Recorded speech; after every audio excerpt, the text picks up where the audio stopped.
जय हिंद साथियों, मैं Raghuraj Singh, ex army soldier physical defence academy director and coach.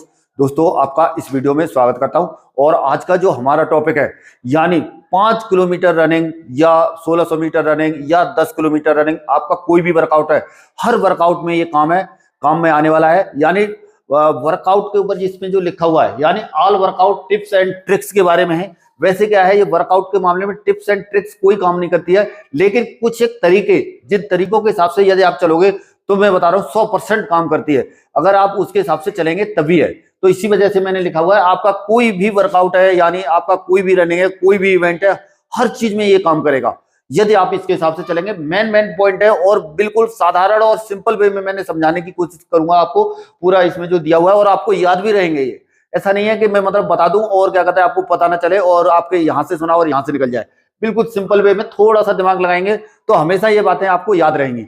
चलिए, यानी सबसे जो पहला पॉइंट है, यानी ये ऑल वर्कआउट जो लिखा हुआ है टिप्स एंड ट्रिक्स के बारे में, समझ गए? तो ये मैंने जो है एक फुल फॉर्म के रूप में तैयार किया है। यानी जैसे वर्कआउट टाइम प्लान आ रहा है समझ में? वर्कआउट टाइम प्लान को क्या है, मैंने आगे खोल दिया है। उसी के हिसाब से जो चीजें मैच करती हैं उसके हिसाब से मैंने अपने ऊपर आप बनाया हुआ है। ये ऐसा कहीं यूट्यूब पे कहीं सर्च करोगे या कहीं किसी से पूछोगे या उस टाइप से तो ये चीजें आपको नहीं मिलेंगी।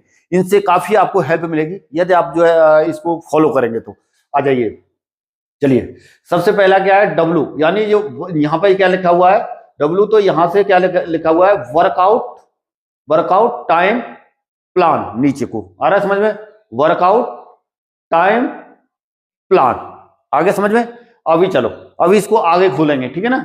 अभी वर्कआउट यानी जो डब्लू लिखा हुआ है, इससे क्या हो गया आपका वर्कआउट, ठीक है ना? क्या हो गया ये डब्लू से? क्या हो गया? वर्कआउट, यानी वार्म अप, ठीक है ना? डब्लू से क्या हो गया? Warm up. वार्म अप को मतलब किस तरीके से करना है, क्या करना है, तो इसमें 2-3 छोटी चीजें हैं ये। तो ये प्रॉपर इस तरह से लेके चलेंगे, डेली के रूटीन वाली चीजें, कोई अलग नहीं, मैं आपको बता रहा हूँ। सबसे पहले क्या है, आपकी स्ट्रेचिंग प्रॉपर होनी चाहिए और क्या है, कूल डाउन प्रॉपर आपको करना है। यानी स्ट्रेचिंग करने के बाद ही आपको वार्म अप करना है। उसके बाद में जैसे ही आपका वार्म अप खत्म होता है, तो जो वर्कआउट जो कर लेते हो, उसके बाद में लास्ट और जो एंड में कूल डाउन आपको प्रॉपर करना है। आ रहा समझ में? नेक्स्ट है ओ से ओवरलोड। यानी आपको ओवरलोड ट्रेनिंग नहीं करनी है, यानी ओवरलोड वर्कआउट आपको नहीं करना है। आगे समझ में? जैसे कि मान लीजिए अभी कभी कभी क्या है, आपकी जो है क्या बॉडी एकदम से साथ दे रही होगी। जब आपकी बॉडी साथ दे रही होगी तो आप कब आपने स्टार्ट भी लगा लिया और क्या कहता है और सब कुछ कर लिया, फिर सोचोगे कि मैं और कुछ कर लेता हूं। तो ऐसा फालतू का ज्यादा नहीं करने की कोशिश करना है। एक ही दिन में सब कुछ करने की कोशिश आपको नहीं करना है। नेक्स्ट है आपका rest and recovery. Rest and recovery क्या है, बहुत ही आवश्यक है। ये इसमें मैंने लिखा हुआ है, यानी क्या आता है, वीक में वन डे रेस्ट और 7 से 8 घंटा डेली नींद आपको निकालना है। इस तरह से जो वर्कआउट करे, बॉडी के अंदर आपके अंदर थकान हो जाएगी। जब क्या है, थकान होने के बाद में जो है आपकी बॉडी को रिलैक्स और रेस्ट और रिकवरी के लिए रिकवरी बहुत जरूरी है। जब आप रेस्ट और रिकवरी बराबर लेंगे और एक दिन वीक में रेस्ट लेंगे, तो आपको जितनी भी थोड़े बहुत पेन है, इंजुरी है, वो क्या है, खत्म होगी। इसके हिसाब से आपको चलना है। आ रहा समझ में? नेक्स्ट है खान पान। खान पान का मतलब आप जानते ही हैं कि जैसे मैं ये नहीं बोल रहा हूं कि आप ज्यादा आलतू फालतू की चीजें या और कुछ में आडंबर करने की, या बड़े बड़े एथलीट जो करते हैं उनको तो उनके पास सारी सुविधाएं। हमारे साथ क्या है, बच्चे इस तरह से घर गांव से और किसान भाइयों के बच्चे हैं, तो क्या है उनमें क्या है हर तरह से क्या है नहीं हो पाता है। हर चीज पैसे की साइड से देख लो, मैनेजमेंट या और भी हिसाब से, तो उसके हिसाब से मैं बता रहा हूँ। जो नॉर्मल डाइट का मैंने एक वीडियो डाला हुआ है, उसको देख लेना, नहीं तो और भी एक आध वीडियो में लाने वाला हूँ इस पर, ठीक है ना? तो क्या है, खान पान जो है प्रॉपर डाइट प्लान के हिसाब से आपको चलना है। प्रॉपर यानी प्रॉपर डाइट प्लान का आप क्या करें, इस्तेमाल करें। आगे समझ में?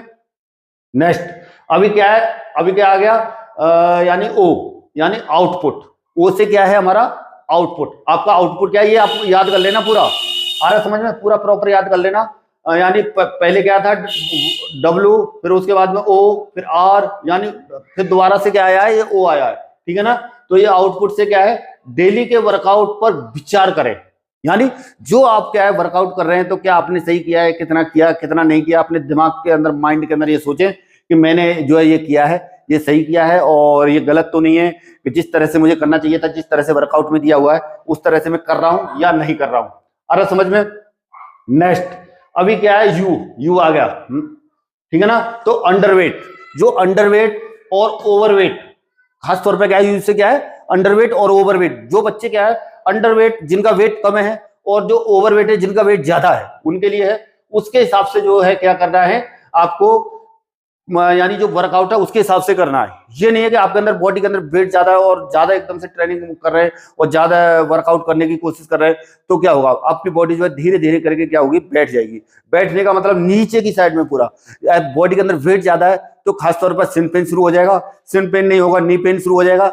नी पेन नहीं होगा तो क्या हो जाएगा, यानी एंकल पेन शुरू है, कुछ ना कुछ लगा रहेगा, हो जाएगा कहने का मतलब। अरे समझ में, तो इस चीज का बहुत ज्यादा ध्यान रखना है, अंडरवेट और ओवरवेट। और जो ये तो हो गया ओवरवेट के लिए। अब जो अंडरवेट है उसके लिए, उसके हिसाब से भी है, यानी उसके हिसाब से भी आपको ज्यादा, जैसे आपके अंदर वजन कम है तो आप क्या कहते हैं, आप ज्यादा कर रहे हो तो भी आपको दिक्कत हो सकती है, तो उसके हिसाब से थोड़ा सा मैनेज करना है। ये नहीं है कि मैं मतलब दूसरों की बहसा बहसी में या उस तरह से वो इतने दिन से कर रहा है, पर आप भी करोगे। जो अंडरवेट है ओवरवेट है, जो ओवरवेट है उसको थोड़ा सा समय लगेगा।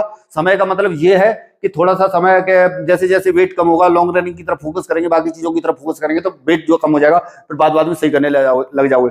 इसी तरह से जो अंडरवेट है तो उसको भी थोड़ा सा बॉडी क्या है, जैसे जैसे जैसे जैसे समय लगेगा तो क्या ब्लड बनना शुरू हो जाएगा और ज्यादा हेल्थ भी थोड़ा सा बनना शुरू हो जाएगी, तो उसके बाद में अपने वर्कआउट को आप भी क्या है बढ़ा सकते हैं। अंडरवेट हो गया।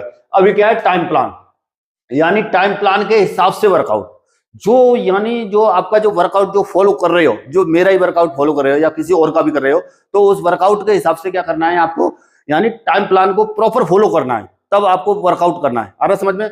और दोस्तों इस तरह से मैं वर्कआउट के वीडियो और भी लाते रहूंगा, और क्या कहते हैं, और कैसे इसमें जो मैं बता रहा हूँ क्या आपकी समझ में आ रहा है या नहीं आ रहा है, नहीं समझ पा रहे हैं तो भी लिखें, समझ पा रहे हैं तो भी लिखें, और कमेंट जरूर करें। और क्या आपको दिक्कतें परेशानी आ रही है ये फिजिकल करने में, तो उस साइड से भी क्या करें आप, क्या कहते हैं, कमेंट में जरूर लिखें कि क्या प्रॉब्लम है, तो हम मैं जो है उस टाइप से जो है वीडियो वगैरह और भी चीजें जो है आपके लिए डालते रहूंगा। आ रहा समझ में, ठीक है ना। तो टाइम प्लान हो गया। नेक्स्ट है टी। टी से क्या है, टेस्ट। टेस्ट यानी वीक में एक बार जो है अपने आप को जांचें, अपने आप को टेस्ट करके देखें, अपने आप का जो जो टाइम है, जैसे मान लीजिए भले आपका 1600 का है, 5 किलोमीटर का है, या जो भी है, उसको एक बार वीक में आपको चेक करना है, ठीक है। नेक्स्ट है आई, इंजुरी। आई से क्या है, इंजुरी। इंजुरी होने से, इंजुरी से बचना है आपको। आ रहा समझ में।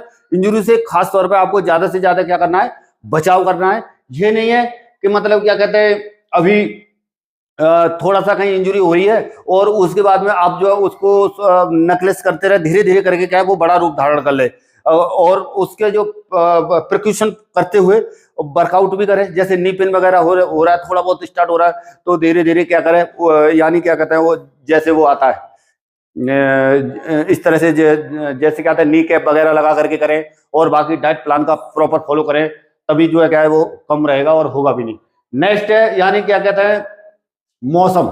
यानी मौसम के हिसाब से जो वहां का मौसम है आपका, जैसे आप कहीं हो सकता है ठंडे एरिया में रहते हो और कभी गर्मी भी रहती है, तो मौसम के हिसाब से भी क्या करना है आपको, यहाँ पे प्रॉपर लिखा हुआ है, मौसम के हिसाब से क्या करना है, वर्कआउट करना है। आपका जो वर्कआउट है मौसम के हिसाब से करना है। सर्दियों के समय में थोड़ा सा बॉडी को थोड़ा सा हीट होने में थोड़ा समय लगता है, और गर्मियों के समय में थोड़ा सा वो हो जाता है, जल्दी गर्म हो जाता है, और सर्दियों के समय में टाइम थोड़ा सा ज्यादा आता है और गर्मियों के समय में थोड़ा सा कम भी आता है टाइम। ये चीज का ध्यान देना, मेरा पूरा एक्सपीरियंस और अनुभव है इस चीज का। नेक्स्ट है ईमानदारी। मेरा तो ये मेन पॉइंट ही है, अहम है, तो इसलिए मैंने इसमें डाला हुआ भी है। ई से क्या है, ईमानदारी है। ईमानदारी से मेहनत करें, दिखावा ना करें। अरे समझ में। ये नहीं है कि मैं मतलब ग्राउंड पे गया, वहां 4 चक्कर लगा दिए, हो गया, किसी ने बस बोलने कि हाँ ये अच्छा कर रहा है, तो बस अपना उसी में फूल के एकदम से गुब्बारा हो गया और वर्कआउट को पे कम ध्यान दे रहा है, तो नहीं काम चलेगा, ठीक है ना। ईमानदारी से मेहनत करें और दिखावा ना करें। आगे समझ में, ठीक है। बच्चा तो हर कोई मेहनत करता है, लेकिन उतना उस हिसाब से जो है क्या कहते हैं, मैंने इसमें इसलिए लिखा हुआ है कि क्या क्या कहते हैं, आप जो थोड़ा सा इस चीज पे भी ध्यान रखेंगे कि वास्तव में आप मेहनत कर रहे हैं या नहीं कर रहे, ठीक है। नेक्स्ट है पानी। पी से क्या है, पानी। दिन में 4-5 लीटर पानी पर डे आपको क्या करना है पीना है। आ रहा समझ में। दिन में पर डे 4 से 5 लीटर पानी पीने की कोशिश करें। पानी की क्या है, अहम भूमिका है इसके अंदर। खास तौर पर जिनकी नसें खिंच जाती हैं, कहीं कुछ पेन होता है शरीर में, हल्का फुल्का पेन या कुछ हेमस्टिंग का खास तौर पे, तो ये क्या है, पानी की अगर शरीर के अंदर, बॉडी के अंदर पानी की पूर्ति है, तो मैं बता रहा हूं ये आपको समस्या नहीं आएगी। बहुत अहम भूमिका, ये अहम पॉइंट है आपके लिए। आ रहा है समझ में। और अभी क्या है, एल, एल से क्या है, लगातार, लगातार कंटिन्यूटी, एब्सेंटी नहीं। आ रहा समझ में, बिल्कुल भी लगातार कंटिन्यूटी रहेगी और आपको जो है क्या है, एब्सेंट जो है नहीं रहना है। आ रहा समझ में, किसी भी हालात में एब्सेंट आप जो है नहीं रहेंगे, ठीक है। अब इसके बाद में क्या है, लगातार लगातार ये खत्म हो गया, ये इतना समझ गए होंगे। अभी अभी क्या है, ए से क्या है, एबीसी ड्रिल, यानी वीक में 2 दिन एबीसी ड्रिल एक्सरसाइज आपको करनी है, जिससे क्या है, बॉडी का आपका पोस्चर, जिसका जिनका हाथ सही नहीं चल रहा है, जिनका पैर सही नहीं चल रहा है, वो क्या है, बॉडी पोस्चर जो है क्या होगा, सही होगा। हाथ पैर का हाथ पैर जो है आपके सही चलने लग जाएंगे और जो अच्छे से आप जो है ये चीजें करने लग जाएंगे। आ रहा है समझ में, जिससे क्या बॉडी, जब लेग बराबर खुलेंगे, सब चीजें बराबर चलेंगी, तो आपका रनिंग में टाइम में काफी सुधार होगा। आगे समझ में, इसलिए एबीसी ड्रिल बहुत इंपॉर्टेंट चीज है, इसलिए मैंने ये इसमें क्या है डाला हुआ है। अभी क्या है, नेक्स्ट और लास्ट जो ये पॉइंट है क्या है, नो एन, एन से क्या है, नॉर्मल रोटेट। ये जो चीजें क्या है, आपको अपने नॉर्मल रूटीन में क्या करना है, इसको शामिल करना है। यानी जो ये चीजें पूरी बताई गई हैं, ये पूरा बताया हुआ है, नॉर्मल रूटीन में ये चीजें क्या है, पूरे वर्कआउट शेड्यूल से लेकर के, डाइट प्लान से लेकर के, हर साइड से लेकर के ये शामिल करना है। इसमें मैंने ड्रेस के बारे में नहीं बताया, ड्रेस से संबंधित कोई इसमें फुल फॉर्म टाइप का कुछ बन नहीं रहा था, तो उस टाइप से मैंने नहीं बताया। तो ड्रेस का प्रॉपर इसमें आपको ध्यान रखना है। ड्रेस का जैसे क्या कहते हैं, खास तौर पर जूता, आपका बाकी ड्रेस नॉर्मल चल जाएगा, बनियान फटी है चल जाएगी, गंदी है चल जाएगी, लेकिन क्या है, यानी जूता आपका यदि आपका सही नहीं है तो आप पैर में इंजरी पक्का ले बैठेंगे। इसलिए जूते की तरफ ध्यान लें, 1000-1200 तक का लगभग लेने की कोशिश करें, नहीं तो सेगा का तो हमारे लिए जिंदाबाद है ही। जो ये वर्कआउट के जो ये टिप्स थे, यानी जो ये वर्कआउट के जो पूरे टिप्स एंड ट्रिक्स थे, यानी एक जो आपको अपनी हैबिट में इनको जरूर शामिल करना है, इससे आपको काफी हेल्प मिलेगी और जो आप काफी आप समझ गए होंगे। और इसी तरह से और भी मैं वर्कआउट के वीडियो आपको देते रहूंगा और इसके हिसाब से और मिलेंगे नेक्स्ट वीडियो में और नई जानकारी के साथ। तब तक के लिए थैंक यू। जय हिंद, जय भारत, भारत माता की जय।